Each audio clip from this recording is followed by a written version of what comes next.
Hi. Hello, sir. Oh, Good so it's morning. unavoidable, the use of addressing each other sir and madam, huh? It will be too impolite if you don't use it. It's very important in this part. Oh, very impolite, very impolite. Very important. Okay, it's different from that. Okay. So I have to accept that.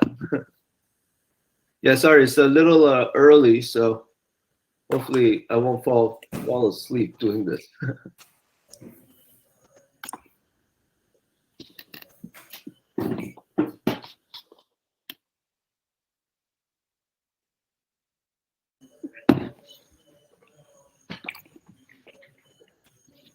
There is a small introductory session which will begin in a minute. Then we will start with your presentation. Well, turn the light in the back.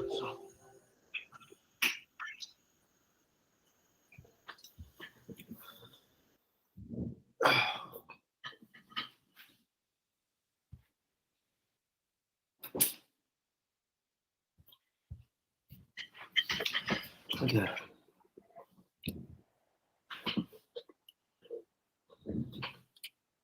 Oh, So we can take questions for about 5 to 10 questions now after the session.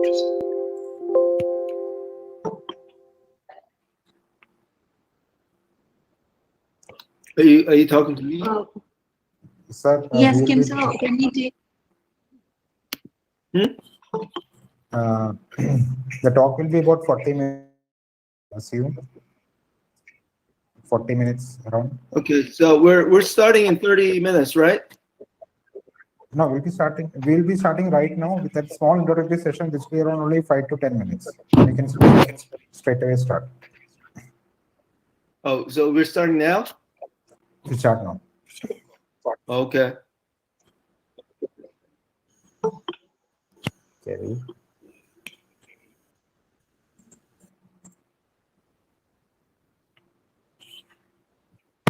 Elsamas, can we start?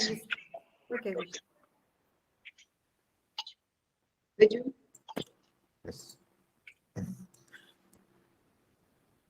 Good evening, one and all. You joined us for the second session of Hallyu NAMASTE, an international PHYGITAL seminar organized by the Postgraduate Department of Research, Baselius College, Kottayam, in collaboration with MG University, Kottayam, and IQAC Baselius College, and INCO Center, Chennai. We had an inaugural session in the morning, and Dr. Leta Nair gave the inaugural address. We also had 3 paper presentation sessions in the afternoon. This session's keynote address is by Professor Kyung Hyun. This session is live streamed in YouTube as well. So without further ado, let us begin the session with the welcoming words of Professor Elsa Media Sebastian, the head of our Department of English. I invite our dear Elsa Miss to welcome the gathering. Thank you, Viju. Good morning, Dr. King. And a very good evening to everyone else on the other side of the globe. Welcome to the third session of the International Seminar, Hallyu Namaste, Korean Waves on Indian Shore, organized by the Department of English, Baselius College, Kottayam. Earlier today, we had the inaugural session, as Dr. Viju said, by Dr. Leta Nair R, and a second session of paper presentations held both online and offline. As we roll on to the third session, I'm very glad to welcome and introduce the keynote speaker, Professor Kyung Hyun Kim, Professor of East Asian and Visual Studies at the University of California, Irvine. He's also a creative writer, a film producer, and a scholar. He's the author of Virtual Hallyu, Korean Cinema of the Global Era, the Remasculinization of Korean Cinema, Hegemonic Mimicry, Korean Popular Culture of the 21st Century, all published by Duke University Press, and a Korean language novel titled In Search of Lost G. He has also co-produced and co-scripted 2 award-winning feature films, Never Forever, which won Sundance Film Festival's US main competition in 2007, and The Housemaid in Cannes Film Festival in 2010, and co-scripted a film screenplay The Origins of a Detective, which won a cash prize of $30,000 on being selected for the 2019 Best Film Development Project by the Korean Film Commission. His first theatre screenplay is titled The Mask Debate, which was premiered in February 2021 through UCI's Illuminations, Chancellor's Initiative in Arts and Drama YouTube channel. His topic for today's keynote address is titled Of Mimicry and Miguk, Opaquely Racial, Ambivalently Hegemonic. On behalf of all of us, I warmly welcome you, sir, to this session. I also welcome all the participants, presenters, my colleagues in the Department of English and also other departments, my dear students, both abroad and in town, who have joined us online for this session. Thank you.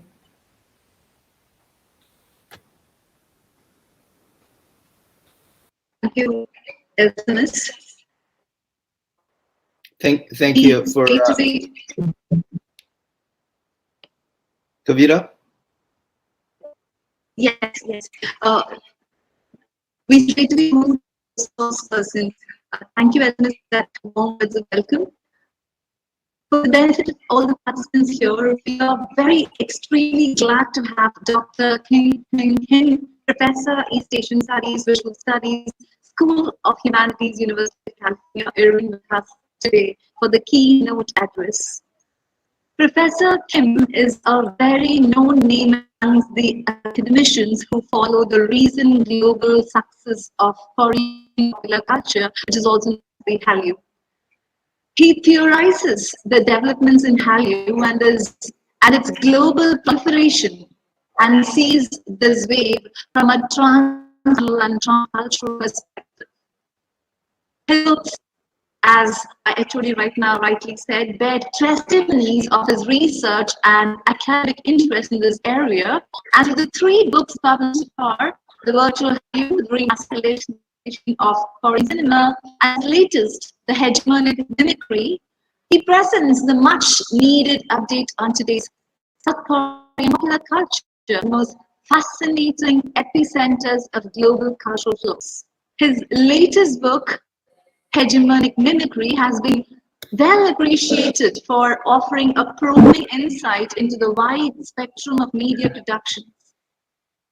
As we had already stated in the brochure, Dr. Kim is not only known for critical pieces, but he's also known for his creative enterprises. We have posted the link to his YouTube film in the show itself. Hopefully all of you will have watched it.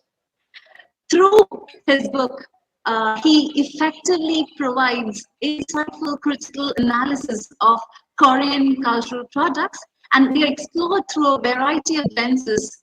And he is elaborated as to how commercialization of Korean popular culture has upended the familiar dynamic of minor to minor cultural influence, enabling Hallyu to become one of the most dominant global cultural phenomena.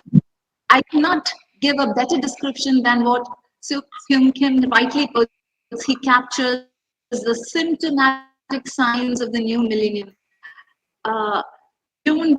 This is for the benefit of all the participants here. We've been extremely to have such a resourceful with us here to speak very authoritatively in this area.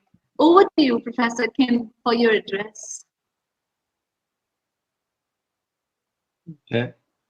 Thank you, Kavita, for that wonderful introduction. I feel as if there's no other way to go but to go down, yeah, from here. So I will be reading from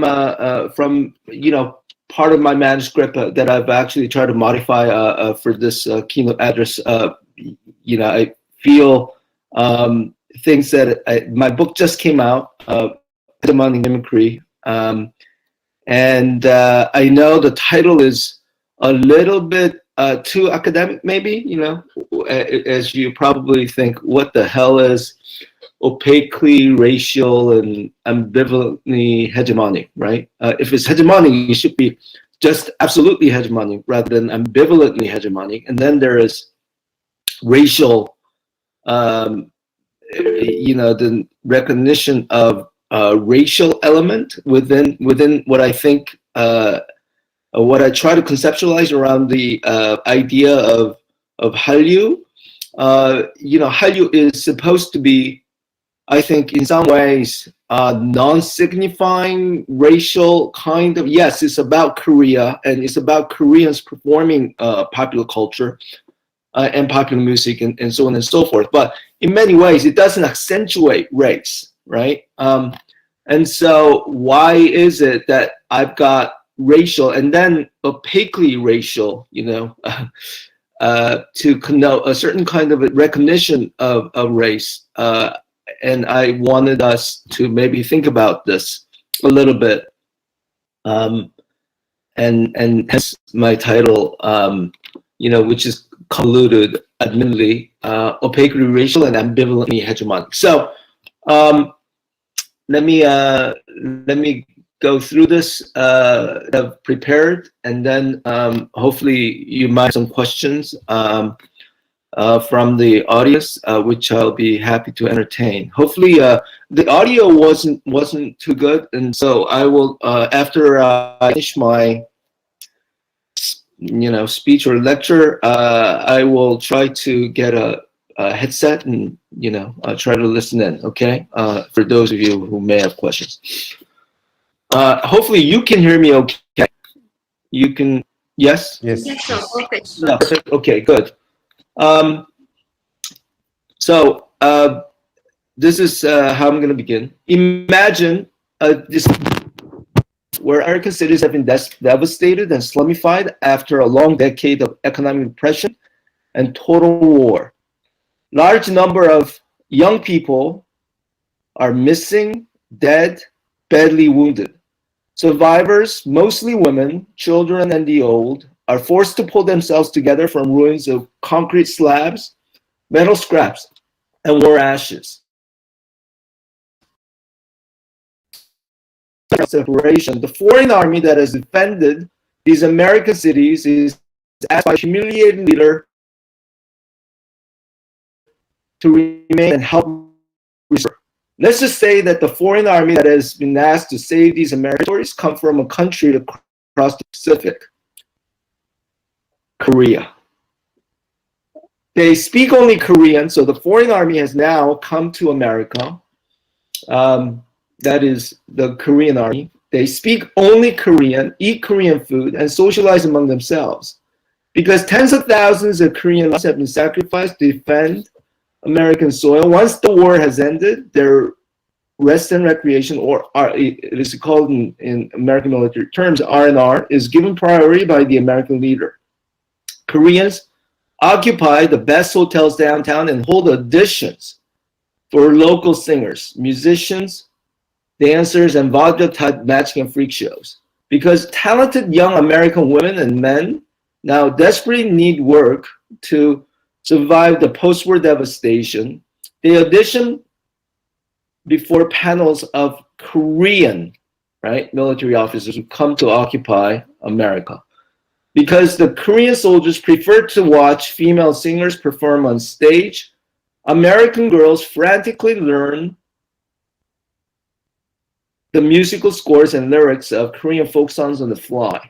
Korean traditional melodies registering in the moody minor pentatonic scale sound foreign to young American ears and are almost impossible to learn because the lyrics are in a language that sounds nothing like any of the more familiar Indo-European languages that they have heard before, let alone English.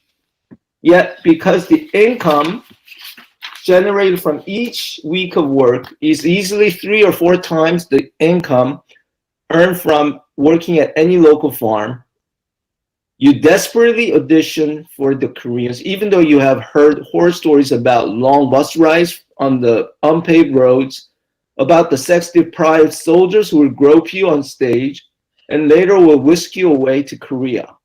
Because your performance is evaluated by Korean military officers who serve as judges, you force yourself to learn new songs by transliterating the lyrics into the English alphabet, even though the Korean words make no sense to you.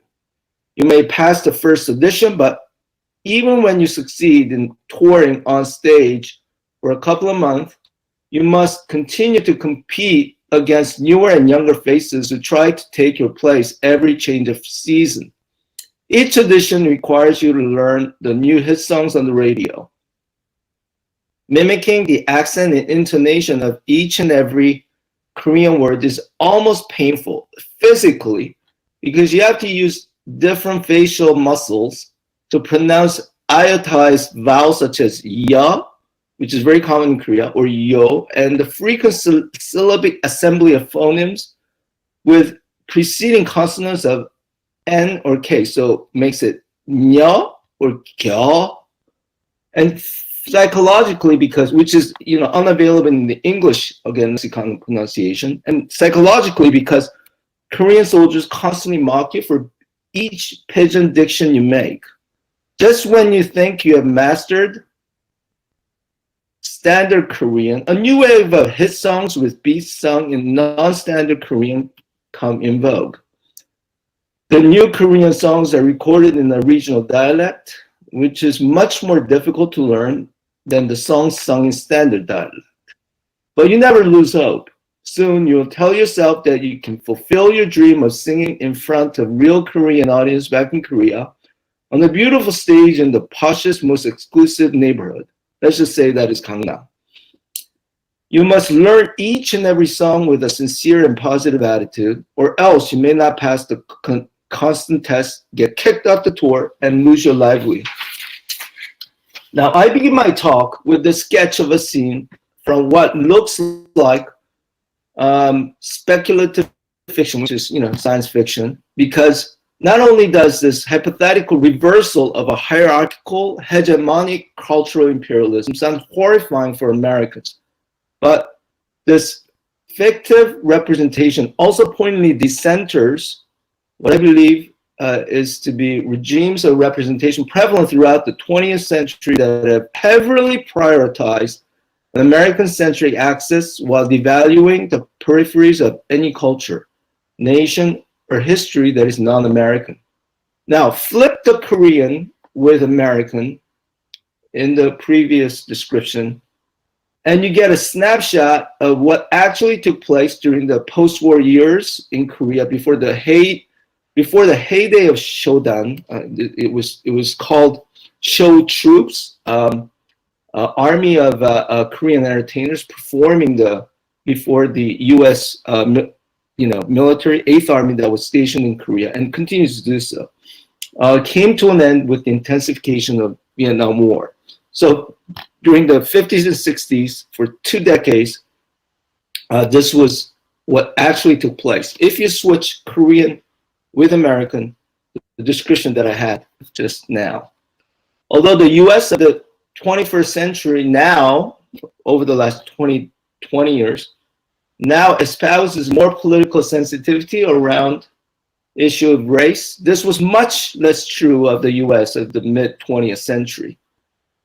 When the US military entered the Korean War, from 1950 to 1953, then remained there to defend Korea from further communist aggression, America was still a racially segregated nation whose values, cultural identity, and historical determination to bring world peace was cultivated very much in the power of ideologies of white racial superiority.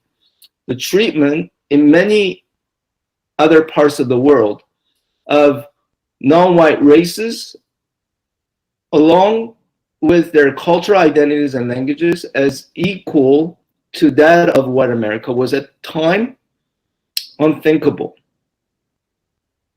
The elimination of racial inequality between blacks and whites was only in the infancy of discussion and still far from reality during the Korean War and its subsequent decade.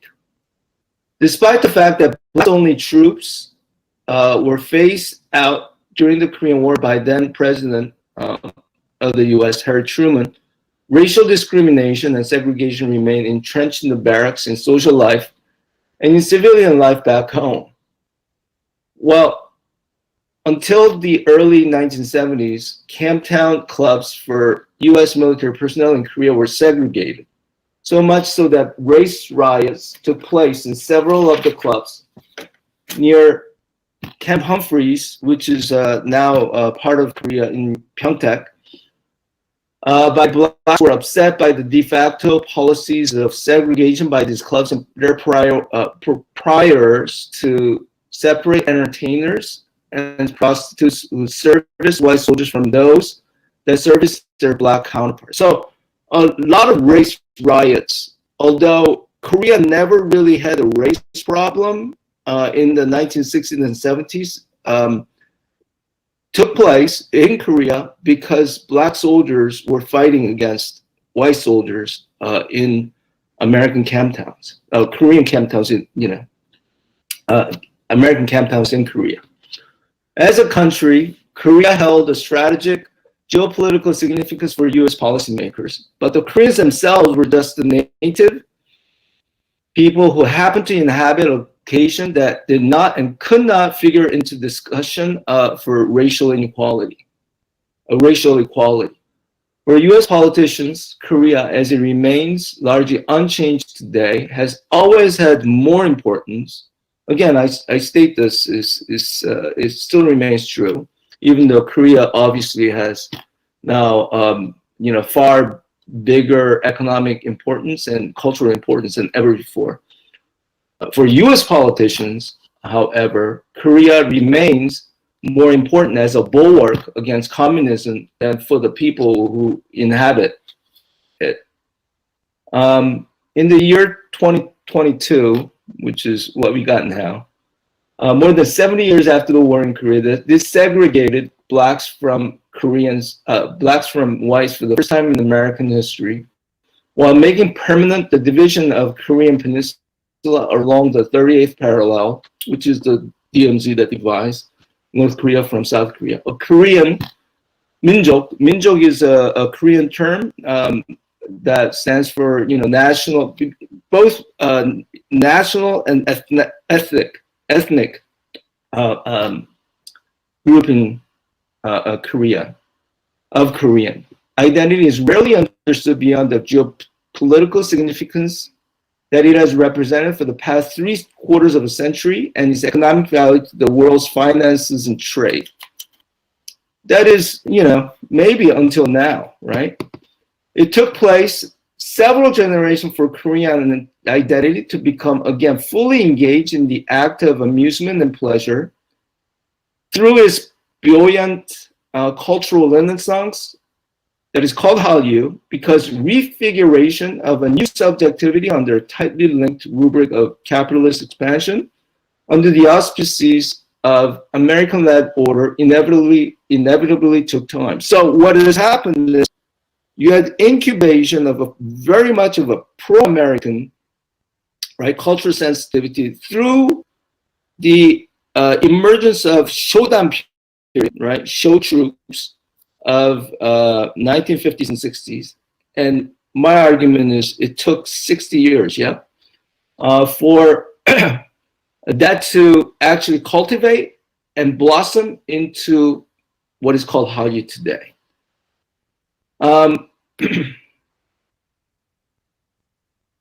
Though it is difficult, and this is the irony, it is difficult to compare such audition programs of local talents held in Seoul, and they definitely take place in every major Korean talent of 1950s, almost every major Korean talent of 1950s and 1960s went through the audition programs that were held by US military personnel, okay? That was how pervasive and ubiquitous and widespread this was. The entertainment, again, westernized entertainment form really took shape under the auspices of US military, in Korea. Though it is difficult to compare the audition programs of local talents held in Seoul during the post-war period to the public slave auctions held in the US in the 19th century, what I have proposed in my study is that South Koreans had to undergo a kind of transformation that included a process of what I believe a post-colonial critic, Achille Mbembe, has described as, quote, exclusion, brutalization, and degradation, unquote, that despised and dishonored his or her own indigenous form and spirit in order to be given a manifestation of a cultural rebirth that has become fungible norm of the 21st century that has expanded into the entire planet of what I call, following again Mbembe, becoming Black of the world. Yeah, and here when I say becoming Black, I think about maybe the positive aspects, okay, of perhaps becoming Black. The Korea subjectivity, in other words, which has been cultivated out of this very minjo, has been more aligned, in my view, more aligned with an ethnic distinction of the Korean people who occupied the Korean peninsula at a time when they suffered from, first, before the Korean War, Japanese colonial rule and their descendants, rather than the one that is defined by a modern national citizenship of Korea and has rarely been given any kind of notice in America. The early sketch that I talked about of foreign military personnel sponsored auditions for local entertainers directly showcase what Foucault had described as biopolitics that were established through a new mechanism of power that exerted a control apparatus over a large population of local entertainers that could be whimsically replaced, dismissed, and disposed.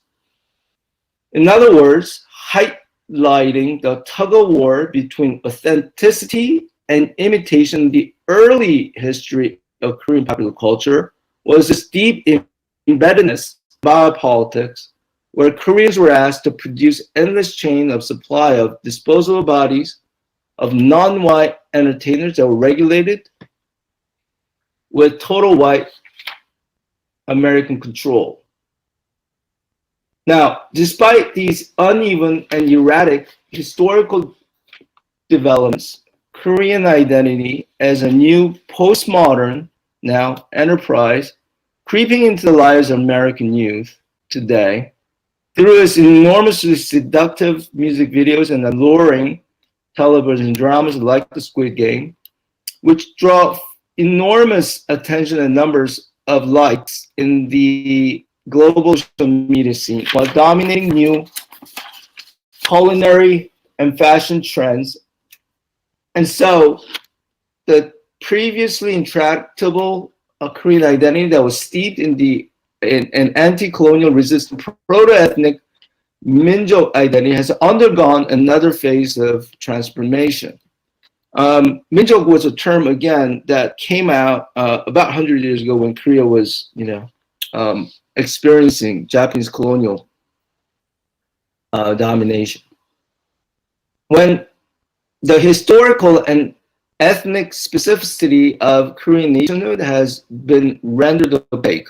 Again, it has become not that readily transparent or visible, the concept of racial identity of Korea, today, which has allowed, and that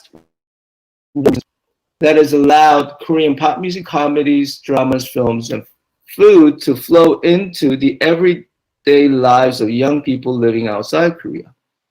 When Korean entertainers first picked up their electronic guitars and sang into the microphones in order to sell their talent to Americans, their Minjo identity had to be compromised. It wasn't just today, but it started in the 1950s when they started having auditions for the US military personnel. Koreans continued their export initiative-driven production of music videos that has largely repressed and suppressed their ethnic identity. The several decade-old pursuit of a musical non-national, so it's actually erasure of Minjo identity, or maybe adopting a pseudo-American one, has indeed manufactured success. That is probably, if you look at it all around the world, unprecedented. K-pop is the most popular, one of the most popular musical genres available in the world today. Now, the ironic effect is quite evident when Korean now, entertainment companies, SM, YG, and so on, Big Hit, hold auditions to select their new trainees, and as you probably all know, it's built on a training system, right? You can't just be a star in the Korean system. You have to go through auditions. Many young, wannabe singers, dancers, and talents from all over the world make their pilgrimage now to Seoul. And my friend runs an Airbnb in Seoul, and many of his clients come all over from the world to actually hold to try out for these auditions that Korean entertainment companies host. The young tryouts are sometimes asked to perform before their Korean judges, only, and this is the irony, only a few miles away from Yongsan. The very spot, Yongsan is also a district in Seoul, the very spot where the auditions were held for Koreans to entertain the occupying American military personnel, 50 years ago. These days, despite the recent diplomatic and economic war brewing between South Korea and Japan, many young Korean talents, some of them established stars in their own country, learn new songs in Korean, so they now have to, people outside Korea, the people who are trying out for these auditions. Just like Koreans 60 years ago, 50 years ago, had to learn English, to try out for the auditions in American military bases. They're now the ones that are learning new songs in Korean to compete against the local Korean talents. The putatively post-ethnic rendering of Korean language, customs, rhythm, beats, and themes has permitted these cultural products aestheticized, performed, and enacted by Koreans in the 21st century to reach a quasi-global and what I call ambivalently hegemonic status. So I call the hegemonic status of K-pop, K-cinema, Hallyu directly linked the ways in which Koreans had to, render their ethnic origin to be opaque, less visible over the last several generations. Okay, this is what I like to see, what I like to argue, how the process of Hallyu had germinated itself originally. Now, my term, mimicry, is derived from Homi K. Bhabha's seminal article of Mimicry in Men and the Ambivalence of Colonial Discourse, where he argued that the colonial subject is a product of a reformed, recognizable other as a subject of a difference that is almost the same but not quite, unquote. The globalization that took place during the post-World War II years had nothing to do, had to do with a new form of mass culture constructed under the rubric of undeniably American identity. But whether American cultural artifacts, styles, and pop products remain the same after Koreans learn them as their own America. Miguk, that's the Korean word actually for the United States, which is derived from two Chinese characters, that is mi, beautiful, and then guk means country, in both Chinese and Korean. In Chinese, it would be Meiguo. In Korean, it's Miguk. or not is undebatable. Between the source is obviously America, and the Korean quotation, Miguk, so here's original America, and here is Miguk, right? Korean quotation of cultural, signification in America.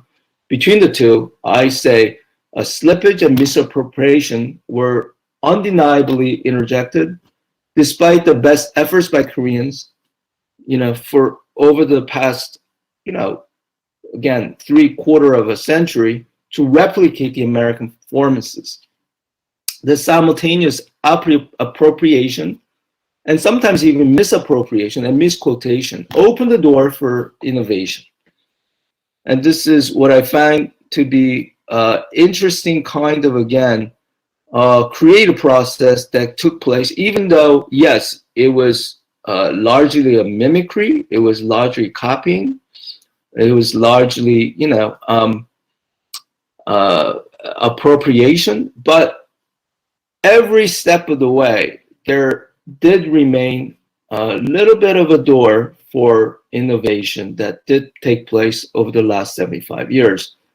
An innovation that was fraught with an appreciation of imitation and fakery that framed the everyday life of many Korean artists who could not even understand the language and gestures of American standard models. But nevertheless, that called for a new cultural condition that transformed the Korean popular sentiments.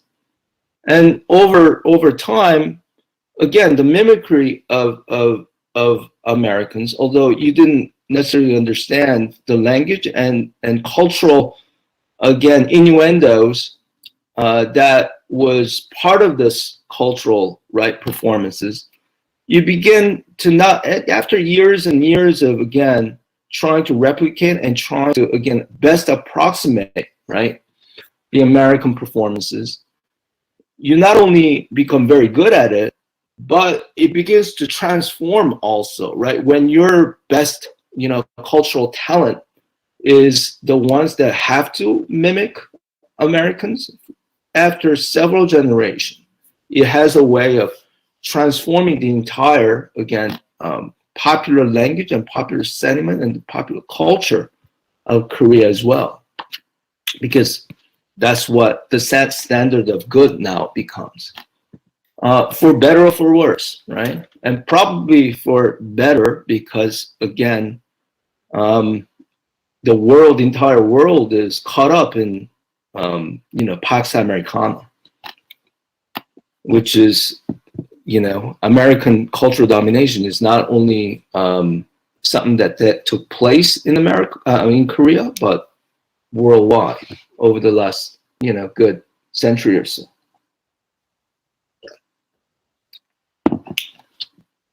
There was, however, this is probably the difference between Korea and the rest of the world. There was probably no other place in the era of Pax Americana outside the US where the learning of the American, the aesthetic styles in English, was as intense and durable as it was in Korea over the last 75 years. I mean, you can argue and say, yes, there are places like Okinawa, Japan, there's Frankfurt in Germany, because of a large American military presence and cultural presence, you had those places become affected and influenced. But, as I argue, and I try to, if anybody has questions about the American Forces Network television and the ways in which it was very pervasive and ubiquitous in Korea, I'll be happy to go over that. But, nowhere was it as intense, the American presence, militarily, culturally, and otherwise, than it was in South Korea over the last 75 years, as far as I could tell. Even though, Frankfurt and Okinawa are, very close. In terms of, again, its influence, the American influence. Now,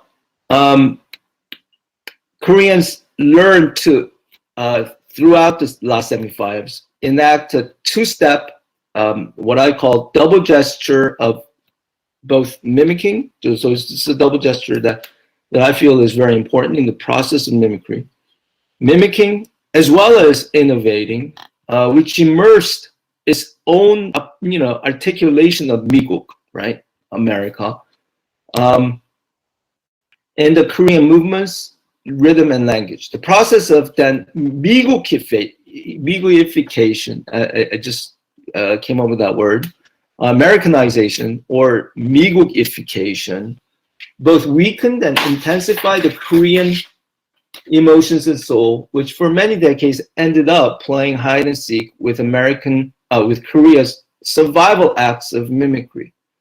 Thus, one can argue that South Korea has exploited a close socio-political alliance with the US over the past several decades that produced a simulation of American conceptional culture, one that decoded and, I go back to this phrase again, rendered opaque the local Korean Minjuk identity before it began circulating through global social media.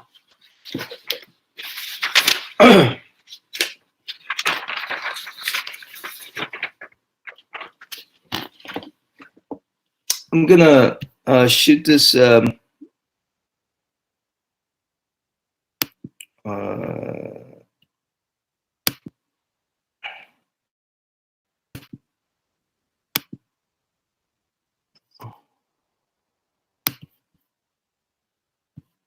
sorry.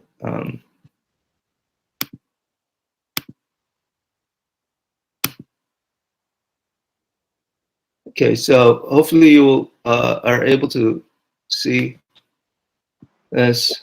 Yes, sir. Yes, sir. Yes.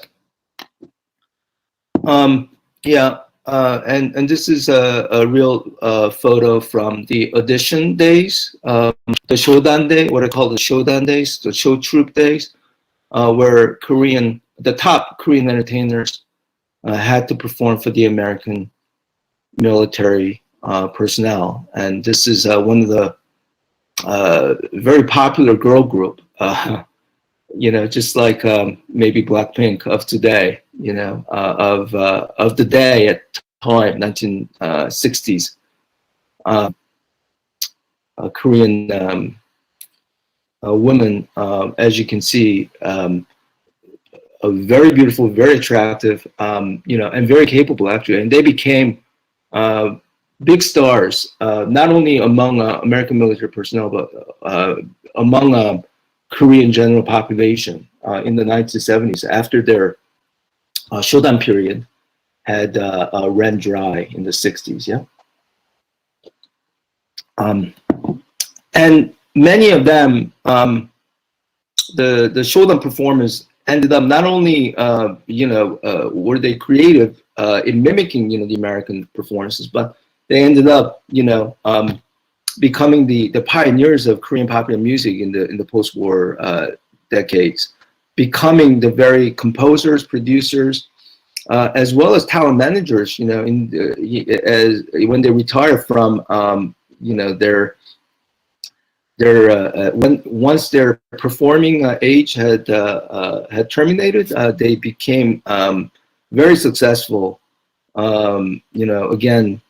Producers in the 80s and 90s that became the predecessor for the K-pop. Yeah.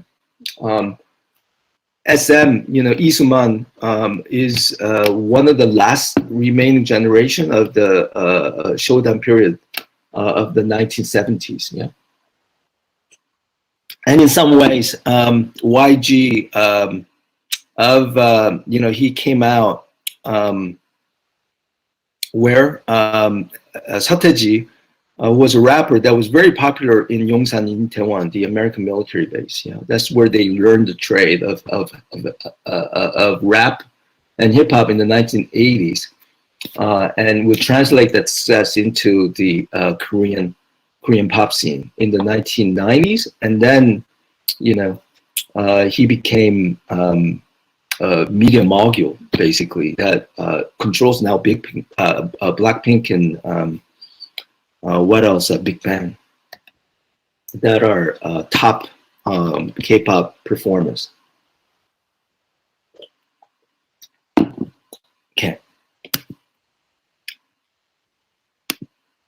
Kavita, how much time do I have? Another 10 to 15 minutes. 10, 15 minutes? Okay, I'll try to wrap it up in 10 minutes.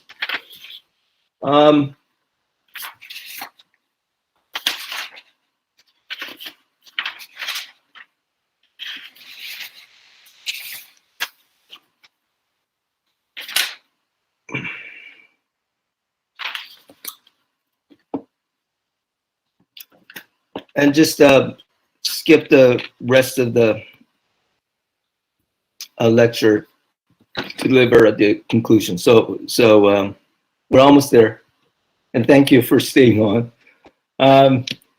K-pop, K-cinema, and K-television have developed a cultural identity unique, but not totally dissimilar to that of the American hegemonic identity. In other words, the emergence of Korean popular culture in the 21st century today is an exemplary case of what I call an ambivalent act of mimicry, one that recalls aforementioned, the one that was previously mentioned by Baba as almost the same, but not quite, right? Yes, there's a similarity, but not exactly, right? Whenever there is an act of mimicry logic. This ambivalent act of mimicry in the form of appropriation, parody, and ultimately transformation proposes to be hegemonic in that it acknowledges both the power of rule and requires both coercion and consent. And I feel as if, that it was both there. One was obviously, a survival tactic, one that had required Koreans, in order to actually, survive, you had to mimic the Americans, because that was the only place where they could actually, provide a livelihood for, talented Koreans. The U.S. military shows, but also consent. You had to accept, and you had to also volunteer. Within the global sphere of U.S. dominated mass culture in the form of pop music, Hollywood, and entertainment show television, and also it was a lot of fun. American music, no doubt about it. Here, the Korean K-cultural industry, Hallyu, served as a model. That was an acknowledgement and in some ways resistant, right, to the hegemonic powers of capitalist and global ambitions of Hollywood, the U.S. music industry, and other media industries that weakens the cultural other. Yes, it is a way of, American cultural hegemony had a way of, in some ways, in order to, that's what happens. In order to actually become dominant, in order to become hegemonic, you have to weaken the other. But at the same time, by weakening the other, you are also, legitimating in some ways another kind of form of innovation that is possible, right? Another parody, another version. Koreans have nourished a system of popular culture that is rendered its own, and I say this again with a grain of salt, but it has taken place, right? Nobody can deny that Hallyu has come and is here to stay, has rendered its own proto-ethnic and nationalist flavors that came about, that became opaque in order for it to survive in the face of global competition in the era of social media and American-led media industry like Netflix and Apple and so on. So the ambitions of cultural power for the Koreans settle for a milder and tamer version of Koreanness that is as deeply fried as its own recipe of yangnam chicken, which is Korean spiced chicken. That was, and Korean, again, fried chicken, we think, oh, it's so Korean and it's so tasty and it's very uniquely. Well, not so much, because at one point it was imported from the US, and it was really, fried chicken is, I think, comes from African-American culture that traveled actually to Korea in the 1950s and 60s, and Koreans started adding its own, right? So can Koreans, after generations of close military, economic, cultural alliance, nation has formed with Americans, and I asked, attain more than a status of honorary American partner? And I say this almost cynically because I don't think, Americans, even today, will consider South Koreans more than just junior of the American partners. Can Koreans achieve the status of a true, again, American friendship with crossover sensibilities that diversify the very meaning of American? The ways in which African American culture has diversified the meaning of Korean American. So can Korean culture or Hallyu not only emerge as a true presence, of legitimate, however opaquely, nationalistic it is, achieve a sense of, again, global dominance, global recognition of some sort? Not only that, but can it actually transform what it means to be American, right? By instituting its own Migukification or Miguk, right? If all of the global cultural sensation of the past 75 years since the conclusion of World War II that were born outside of North America and Europe, such as Jamaican reggae, new Latin American cinema of the Central and South America, or India's Bollywood music, have proven both an innovation mix of local brands of beats, edits, and footprints combined with dominant pop structure of rock and roll and Hollywood films. The Korean brand of cinema, compared to, again, Jamaican reggae or India's Bollywood, I feel the Korean brand of music and television and cinema and so on and so forth over the last 20 years stands out as one that is falling short of innovatively integrating the local flavor into its cultural output. So, I feel when you hear Jamaican reggae or Bollywood music, I feel there's a lot more local than it is with K-pop.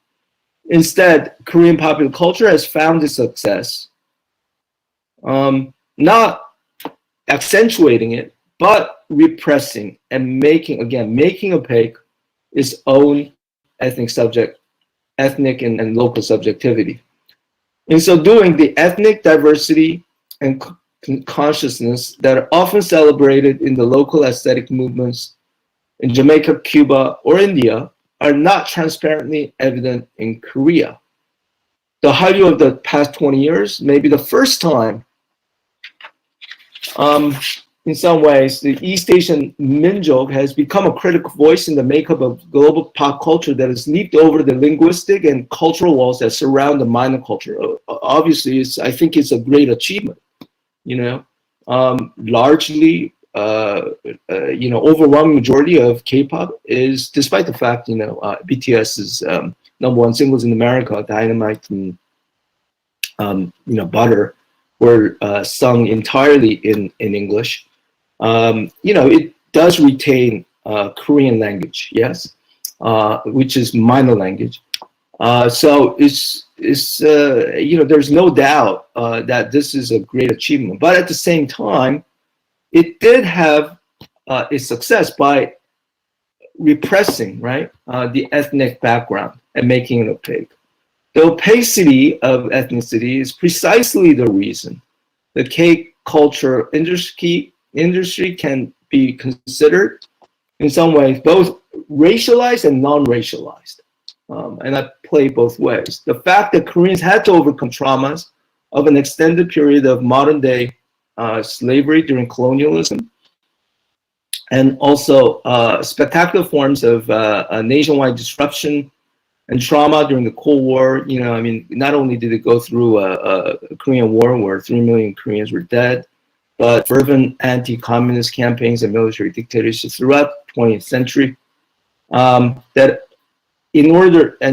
had to be a preset in order for it to actually open the 21st century with a bang as a nation rich in soft power. Probably is not coincidental. Just as much as blackness can now just represent the wound of the black men from the 19th or even 20th century, and that has now become, in Ashio Membi's term, a signification of the cool, right? Past suffering of a blackness now transformed into a coolness.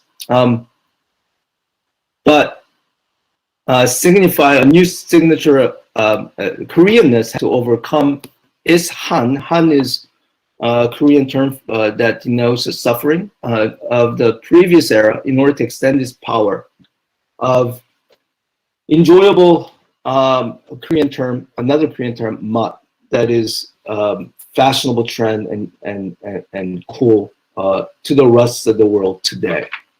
Okay. I'm hoping, and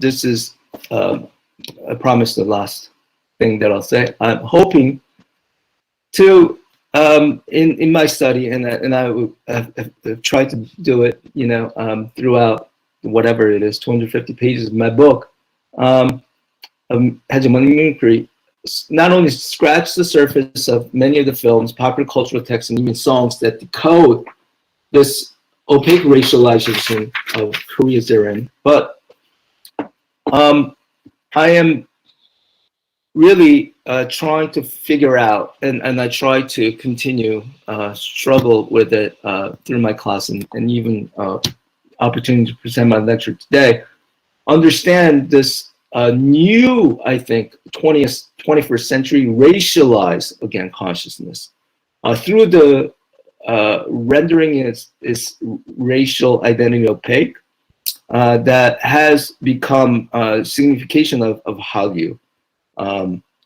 today. So thank you.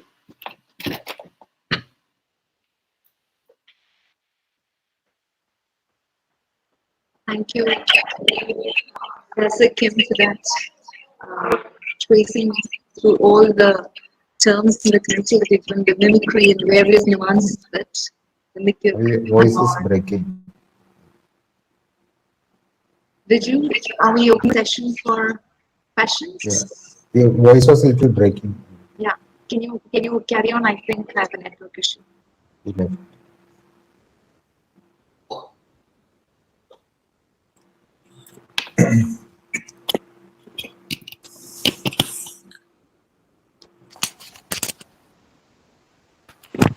Are we audible, sir?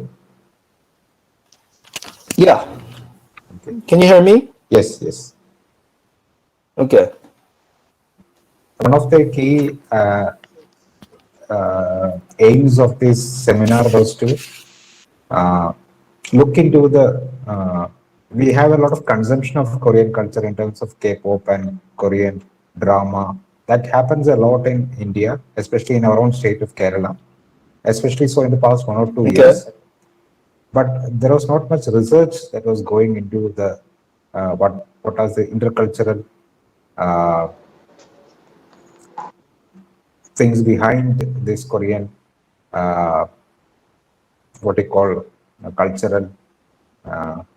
Suddenly there was a lot of Korean cultures coming into in our in terms of K-pop and K-drama and all. So one of the aims of the seminar was to bring out all the aspects of it and look at it critically. Yep. And I think your talk has given the right chord by historicizing the very aspect of Hallyu in terms of the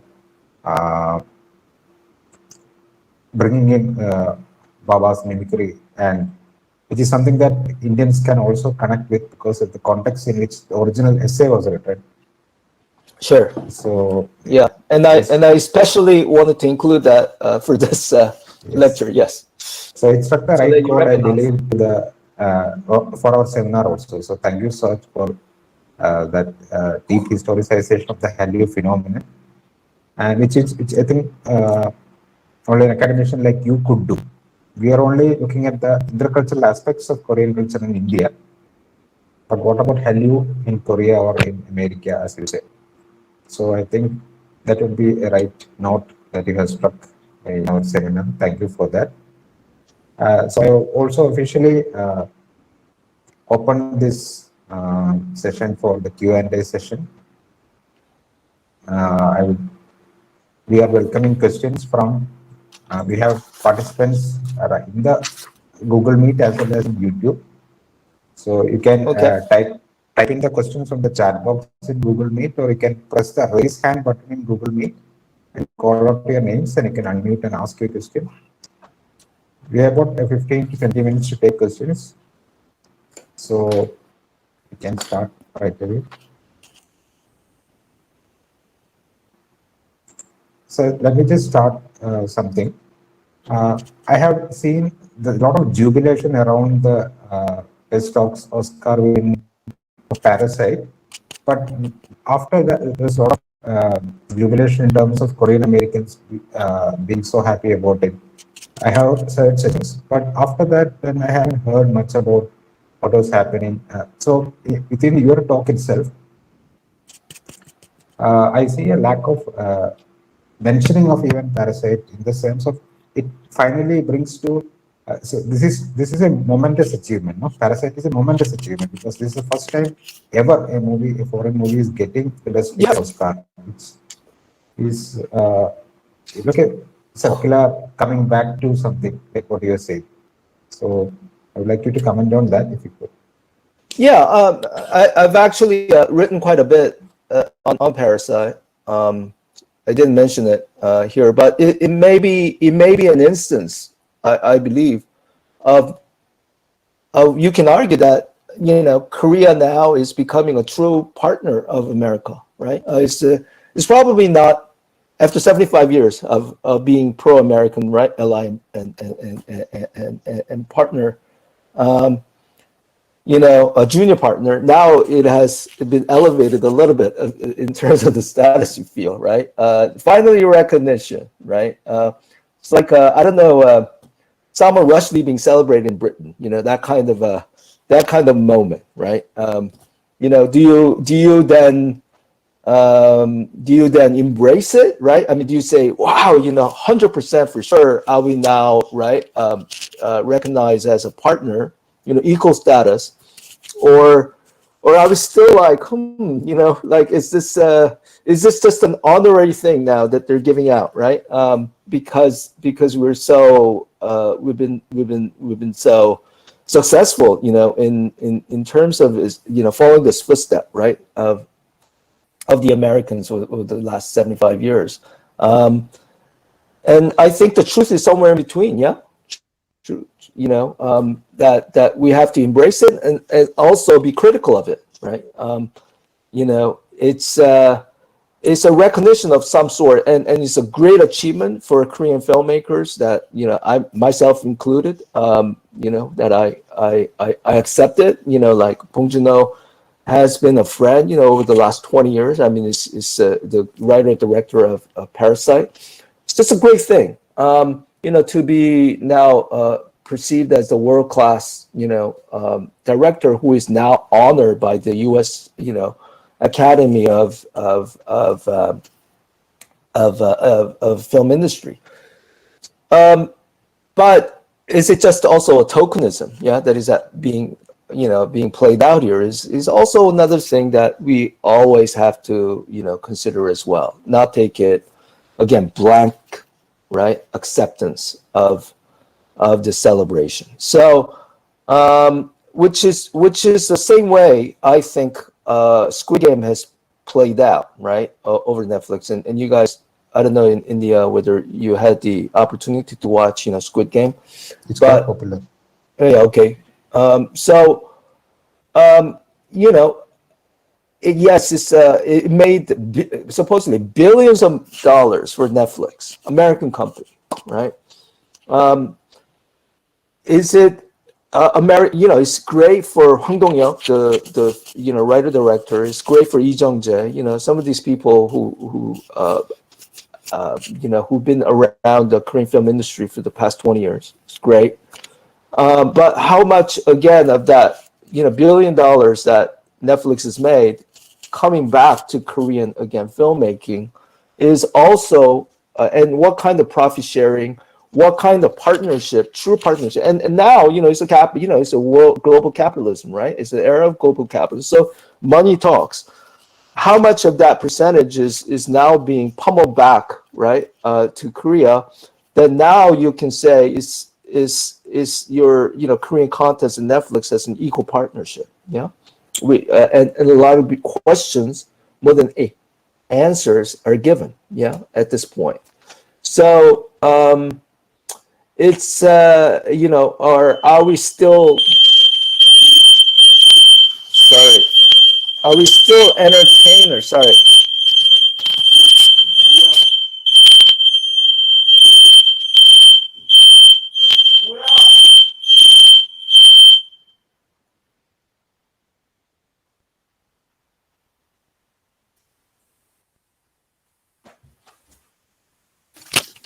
Sorry, just wanted to make sure that the house is not being burnt down.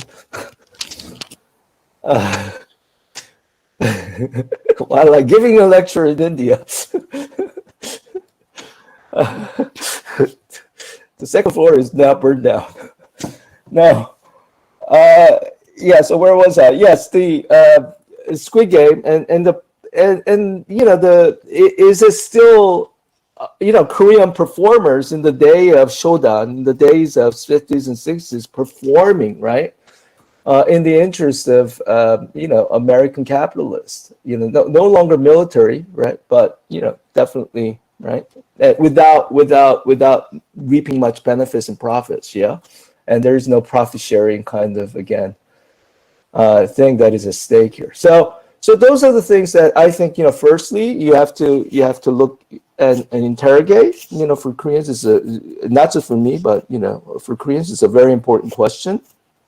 And secondly, what are codes and conventions that you can actually try to express? For things like BTS. I mean, yes, I think you guys, I assume know BTS, and there's a lot of BTS fans also in India.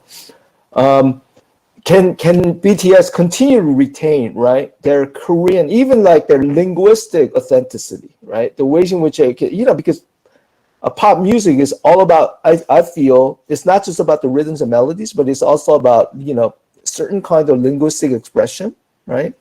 And being able to fulfill, right, a certain kind of local, right, sensibilities. That's what is at stake.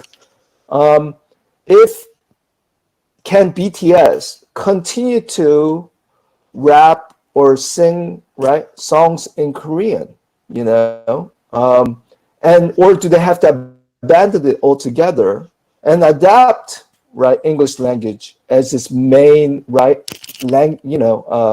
lyrical expression?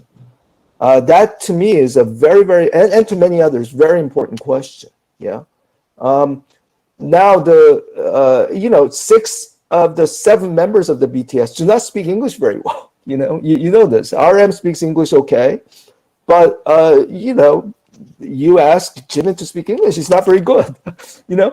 But now they are forced to learn. I mean, 7 years after the Shodan troupe, kind of phenomenon in Korea, you still have, a Suga Jimin, forced to sing songs. I think, sometimes they're English, like I say this at the risk of, being attacked by BTS fans, awkward, their English lyrical skills. And especially rapping in English is almost impossible, right? Even though they may try to mimic it, they try to approximate it as best they can, it's, to me, not there, right, in terms of its articulation and poetic prowess.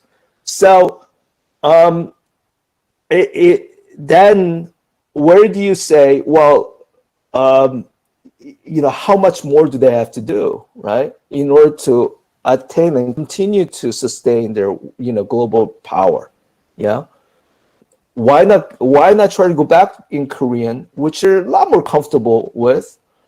They're capable of composing and writing songs in Korean. With English, they have to get songs from British composers and songwriters, as well as American producers, songwriters, right? So in that, an equal process of, again, cultural innovation. 7 years after, they're still trying to, even though their English is limited, still continuing to write and mimic English lyrics. And that to me shows you the limited form in which Koreans have become partners, right? In terms of, again, global status and global output, cultural output that is in some way still dominated by American. And yes, Korea has a little branch, but whether they can retain and legitimate their Minjo, Korean national and ethnic identity, to me is questionable. Yeah. So it continues to, I think, unravel in kind of, I think, complicated, yeah, post-colonial status, yeah, and to me, this is a primary exemplary text of how it's not fulfilled, especially because given the, again, unevenness or disparities, yeah, that is involved there. Yes. Let's take a few more questions. Sir, Dr. Kim, I have this I have this feeling that it is like a kind of Asian visibility in the American theme. Like, if you if we do not actually limit it to reduce it to precisely South Korean identity, this would be like an Asian visibility on the American scene, which is not easy to come by actually. So there's some kind of a, there's a level in which all the values which BTS or other K-pop albums actually or music postulate, it is just like a lot of Asian values, which is quite different from the way the West is looking at things. So that also is some kind of visibility for Asia as a construct. Yes, I think in BTS some and you have a lot of older, again, fans. It's not just young people. It's not just 9-year-olds who like BTS. You know, I'm sure it's like that in India as well. I mean, a lot of older fans. You know, when I go to these K-pop concerts in the US, many American older age Americans enjoy this music and they're fans. You know, 40s and up, right? Usually women, and there's a nostalgic, I think, recognition. Yeah, recognition. This BTS or K-pop reminds them, yes, a certain kind of Proto-Asian harmony or wholeness. Yeah, the values that you point out, which is absent largely in American pop. It's all about. Which I do like, like I feel Kendrick Lamar, American rapper, is the best rapper, right, in the world right now. But he talks about obviously the slums of America, right, and the broken American ideals. Yeah, a lot of foul language, And so even though there's a lot of lyrical and I think a lot of power that's associated with Compton, Compton is a neighborhood, black neighborhood here in Los Angeles. Broken Promises America, that is, I think, encoded in Kendrick Lamar. In a sense that that's not what some people need. Yeah, they need. Some kind of, again, wholeness, yeah, in terms of the music people bring and a sense of, again, like integrity and harmony, yeah, rather than broken promise and fragmentation in the world and racial conflict, right? Who needs BLM banners everywhere you go, right? So Black Lives Matter, that is. So I mean, that's the way some people feel, and BTS will now deliver that to you. Right, and even though, like, I don't know, Justin Bieber at one point may have delivered that, when he was adolescent, youth. he's no longer that. I mean, he's all tattooed up and, you know, drunk all the time, and, you know, he's going through divorce after divorce. So like, and lawsuit after lawsuit. So when you look at Justin Bieber, you know, like, that's not the image that people need to be reminded of, right? When they want certain kind of, again, reminder of family values and wholeness. So, and BTS delivers it. But at the same time, you have to understand that there is a price being paid here.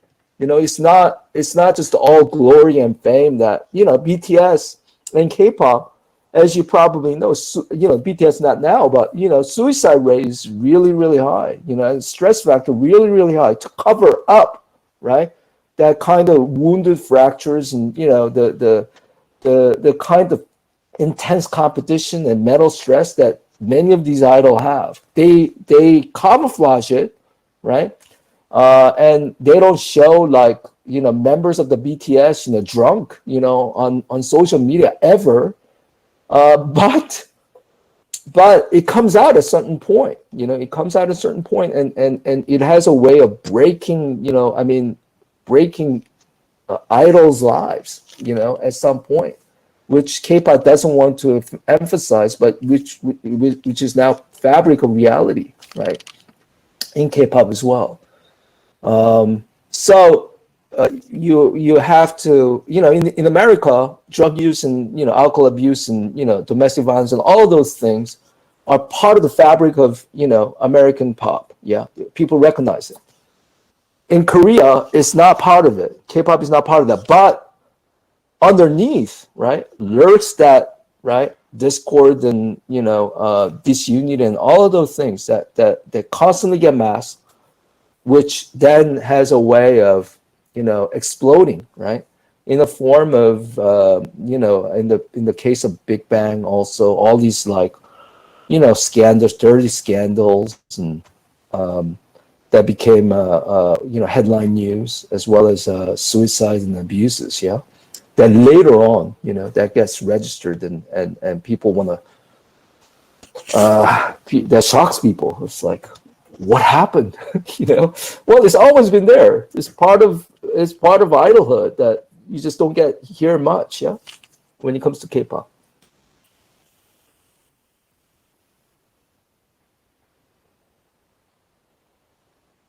Okay, any other questions or? We have a question at the chat box. Dr. Kim, am I audible? Yes. Do you feel that the Hallyu wave might wane as many new trends are popping up? Dr. Vidya Vardan asked this question, and she's saying that it's a very competitive world, and she would like to know whether the Hallyu wave might eventually wane. Eventually what? Eventually wane out as new trends are popping up. Oh, wait. Well, I thought that 10 years ago that it would wane, but my predictions were all wrong. You know, it's become even more strong. It has become more powerful. It's become more pervasive, and you know, it's just like everywhere now. I mean, it used to be just one corner. You know, in America also, you know, it would just be one small segment that would be influential to American, you know, especially the youth. Now I feel it's gotten a lot more powerful, a lot more pervasive, and it has a no. I don't think it is coming down at any point, you know. So I'm not going to make a foolish prediction again and say, of course it's going to come down, because I've been proven wrong many times. I think the power again has retained because of the fact that social media has become a lot more powerful than it has become, 10 years ago or 20 years ago, obviously. And social media continues to cultivate and germinate, the fanhood to a level that we haven't seen ever before. That was completely unimaginable, 20 years ago or even 10 years ago. it continues to spiral into new fantasies, right? And so K-pop has always been very good in creating cyber fandom, right? And has been able to communicate ever since, because Korea has always been pioneering in terms of their tech, right? Industry, and using that to, again, disseminate and propagate their messages, and continue to communicate with fans directly. And now there are games and simulations and social media based like reality shows that they do that fans only kind of, again, like materials and contents. They continue to, I think, cultivate and expand their fanhood. So it has, and then AI, I think, artificial intelligence is another level in which many of the management companies and talent companies are trying to go to, which Korea is going to have a real presence, in the coming decades, where this will be more dominant in global pop. And so I feel it's here to stay for a while. It's here to stay for a while. Korean also contents, in terms of, again, we all know, especially during the pandemic, streaming television has become a lot more popular than theaters worldwide. And that has had a way of increasing purchase power for Korean contents as well. If you want me to talk more about that, I will. But let's just say for the sake of time, that it's a lot more competitive in social media, right? Korean content that actually has a way of becoming dubbed very easily, right? And Squid Game was popular in the US, not necessarily through the subtitle version. I don't know in India whether you get the dub versions, but in the US, many people watch Squid Game through the dub versions, yeah, which makes it more accessible. In theaters, you have a different experience, right? Here in American theaters, you actually have subtitles, which limits this, again, access, yeah. So that's it has increased, again, the purchase power of Korean contents in the social media and streaming television, especially during the pandemic, and I feel it has become even more opportunistic, yeah. So I don't think it's, again, to answer the question in a very long way, I don't think it's going to wane anytime soon.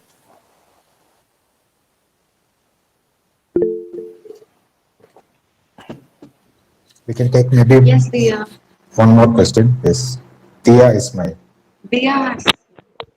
Hello, sir. I'm from Wayanad, a small district from Kerala. I would like to ask a question about. I have studied about BTS and their cultural influence in my graduate years, and I would like to ask about whether their influence have given widespread influence on the knowledge about Korea and their culture and their language and all the things associated with it. And thank you for the question. they have done. Sorry, I didn't finish. And I think they have a very positive influence in giving a widespread platform for the Korean things and culture to spread. Is that correct, sir? Yeah. So, I mean, I've been teaching. Listen, I've been teaching a Korean, not Korean language, but I do manage Korean language program here at UC Irvine, and UC Irvine stands for University of California, Irvine, and we're about an hour away from Los Angeles. And I've been teaching Korea-related contents and managing, supervising a Korean language program for the past 25 years here. Believe me, there has not just BTS, but K-pop. Before BTS, it was Big Bang and EXO, and before EXO, it was HOT. A lot of these K-pop groups have generated a clientele base for my classes and the Korean language classes. When I first got here, there was only like maybe 5 sections, 7 sections that are being taught in Korean language. Now it's like 30, 40 sections, yeah? Where we got the clientele of Korean also changed dramatically. It used to be only Korean American students who would actually take these mostly, not all of them, but mostly Korean language classes and Korea content classes 25 years ago, 20 years ago. Now that has shifted. We have far more diverse, right, student population. And they are Hispanic, Blacks, white, all walks of life. There's a strong South Asian heritage students also, as well as Middle Eastern students, Middle Eastern heritage students. So that occupy a huge, right, constituents in our classes.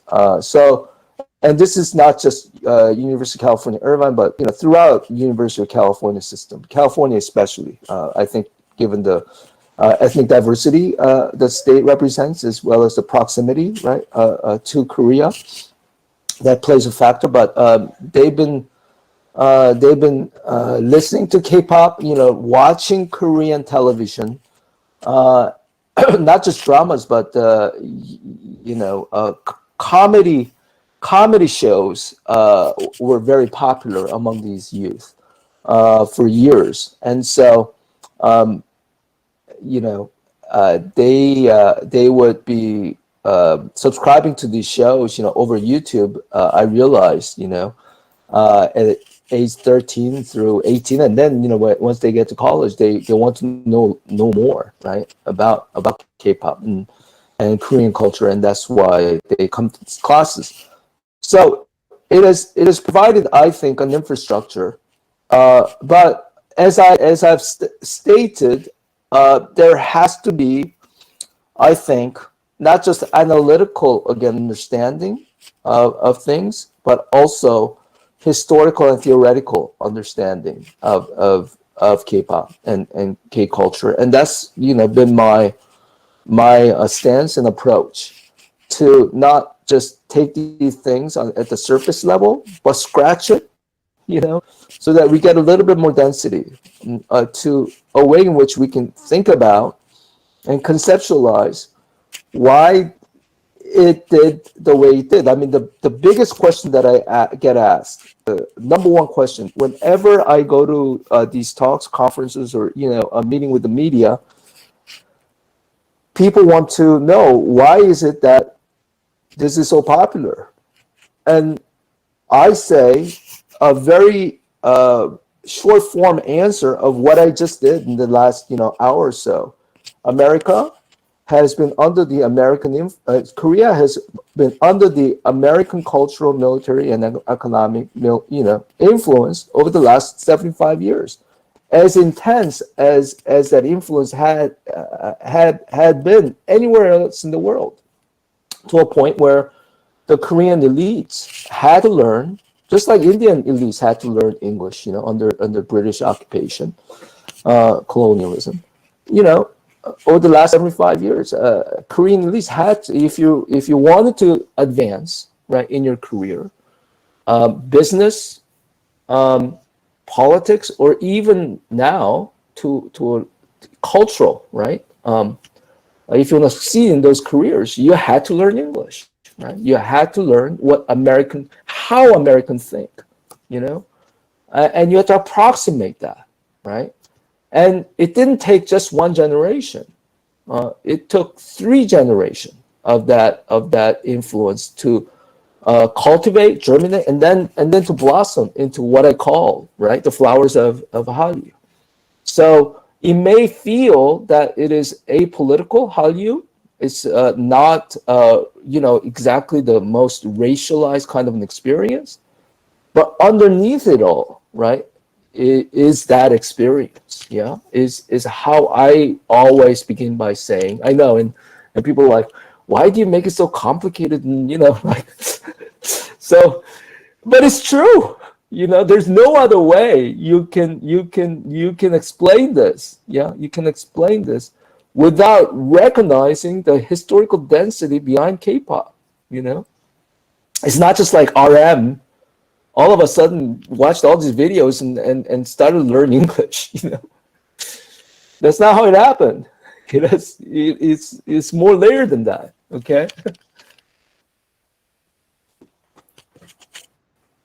I hope that answers, Tia. Thank you, sir. It's very interesting in the way which you said about that opacity. That is a very interesting concept because we've heard about the relative transparency of colonial presence from Baba. Homie Baba speaks about that. And when you spoke about this opacity, you just took the entire trajectory, and that is wonderful. Thank you. Oh, thank you. Yeah, I was hoping that it would make some resonance over there. Although we're obviously continents apart. It did. And I was deeply impressed when you talked about obviously location of culture.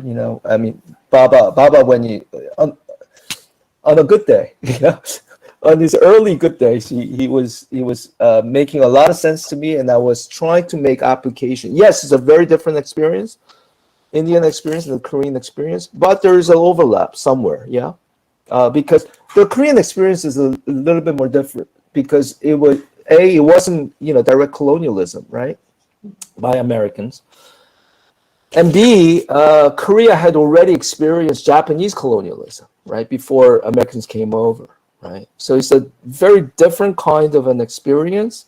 But when I was reading 25 years ago, and I was attending Homie's lectures.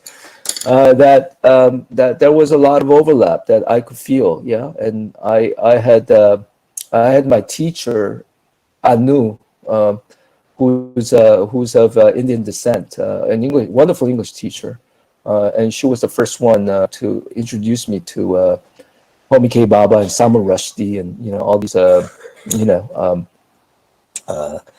who else? Kendall Subaltern speak. These seminal texts in Spivak, post-colonial literature and criticism. I really got deep into that because it spoke volumes to me, and to bring it back to this, not only discuss Hallyu, but bring it back to you guys. Wait. Took me 5 years to find an audience to my Indian colleagues. Yeah, no.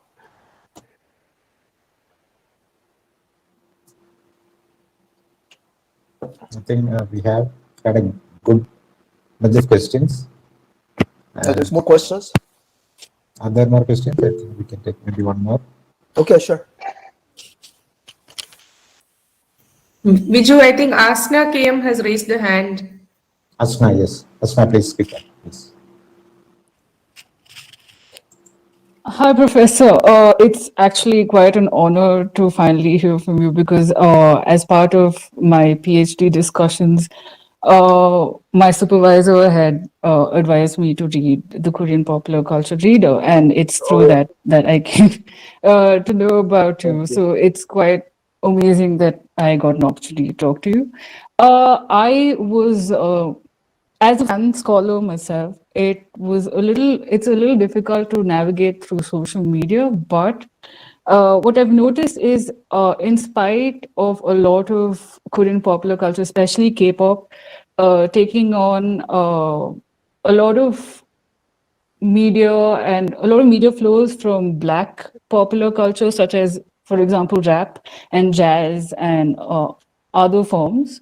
I have noticed that on Twitter, for example, a lot of K-pop idols are being called out for cultural appropriation of certain Black symbols, such as, you know, the cornrows. And it seems like such a complex relationship between Korea and African American Yes. descent. So I was wondering what your take was on that.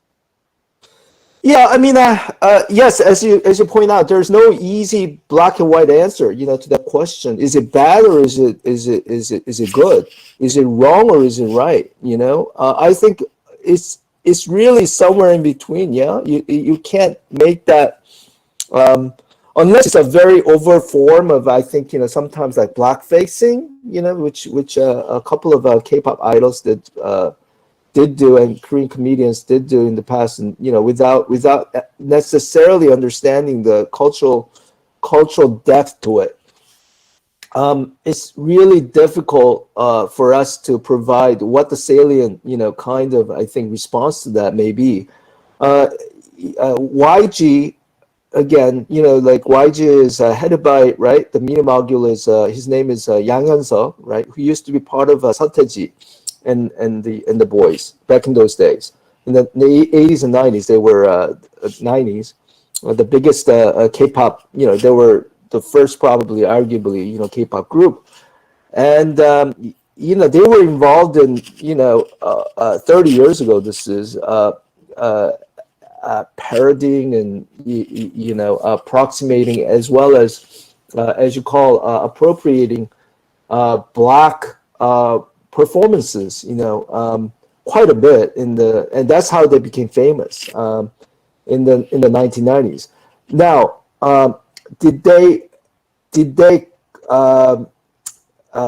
should they be called out for that? You know, I don't know what the right, I think, ethical response may be. Any kind of, I think, cultural formation has to grow out of mimicry, right?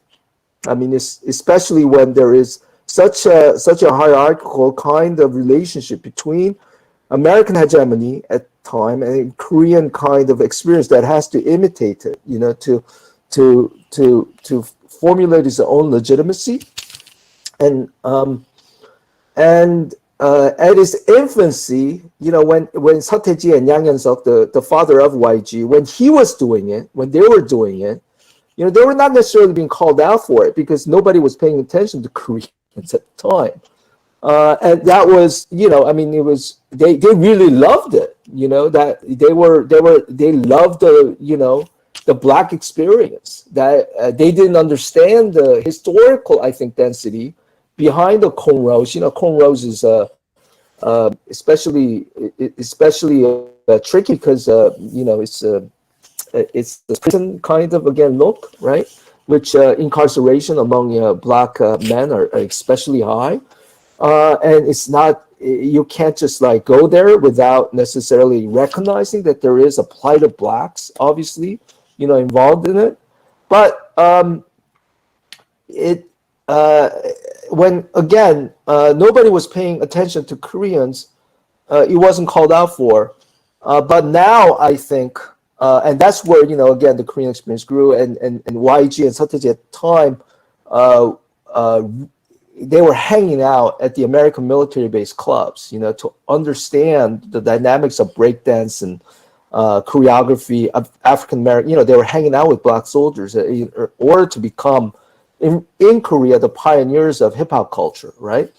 And you got the firsthand experience that way, for better or for worse. Okay, you know, that's what gave that legitimacy in some ways. You know, if that thing travels without the first-hand contact, face-to-face contact, and mingling, I think there's a problem. If you only get it through social media or, you know, television, right?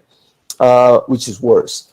then I think it can be a problem. But if you're part of that kind of enclave of a collective experience, hanging out with African American soldiers and friends, and you become part of the fabric of that social movement or social culture, then I think you're also staking yourself in it. Korea at the time, and still to this day, is part of Pax Americana, right? In that way. So, which China obviously is not, So you can retain that, I think, to a large extent, that cultural legitimacy. Now that I think you have 75 years of commingling with African Americans, Koreans have to learn better. And Tiger JK, who's one of the early rappers, also would say the same thing in Korea. That you have to understand again the historical background to a lot of these things in order for you to claim a certain kind of a place, right? In that circulation of culture. And so, especially now, there is no excuse. If you don't understand, there's no excuse. A 19-year-old coming out and saying, I don't understand any of this. I'm just going to take what is at the crop, like at the cream of the surface, and then just going to, appropriate this. You have to understand the historical gravity. You have to understand the density in which this was rooted from. And then, maybe if at that point you're comfortable enough with it, then you can do it, right? If not, then you shouldn't. So that's how I would respond to you, Asna. Yeah. Yes, thank you so much for responding to that. Yeah. Yeah. So I think we can wrap this session up. Thank you so much for the wonderful talk that you have delivered to us, sir. And thank you all for the engaging questions from the audience. So now it's time for the formal vote of thanks. I invite the Vice Principal of Baselius College, Kottayam, Dr. Jodhimol P, for proposing the formal vote of thanks. Okay. Dr. Kim, it has been a very enlightening evening, I would say, for us in Kerala. Listening to you for more than an hour, I think 1.5 hours, to to the historicizing of Hallyu, actually, probably for that hegemonic and imperialistic presentation of K-pop. Because now, as you were pointing out, here we notice the presence of K-pop in the northeastern part of India at a time when they were trying to banish the so-called Hindi, which is supposed to be, I should say, that language which tried to make India in a monologic one.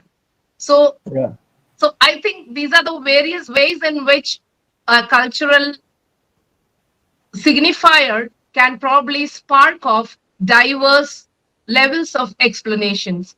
So right from his historicization, we've taken through various levels of looking at the appropriation, both through consent and, of coercion, consent, and every other method involved in the appropriation of K-pop. And it's been, I should say, we have thrown open a lot of channels.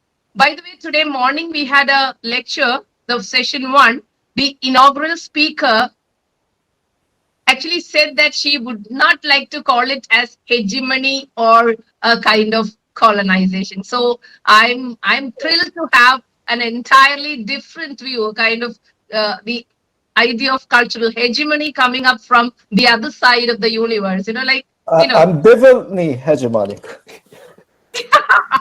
So not absolutely hegemonic though.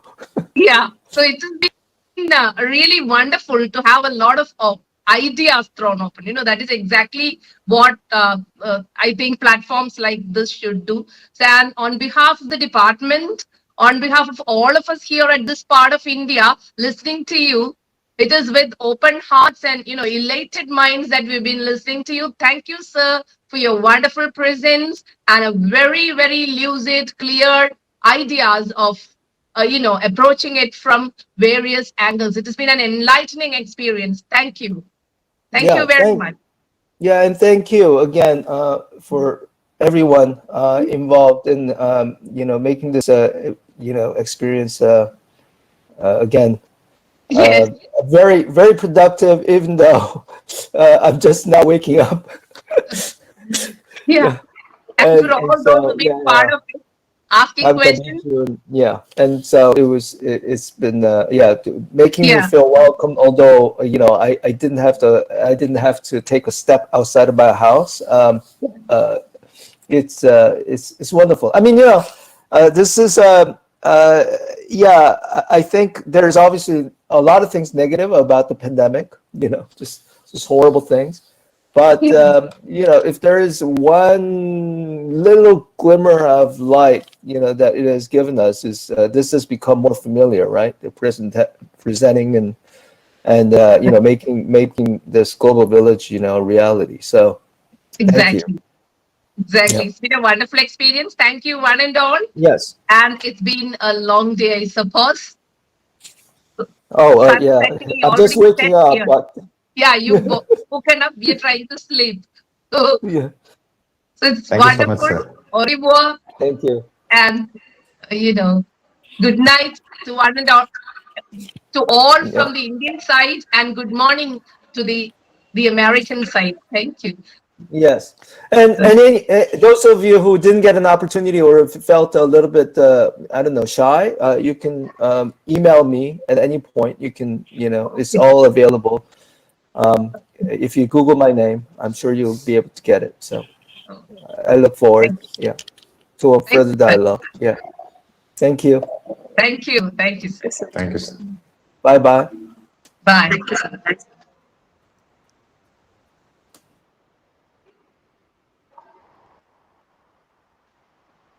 Rati ma'am, thank you for joining.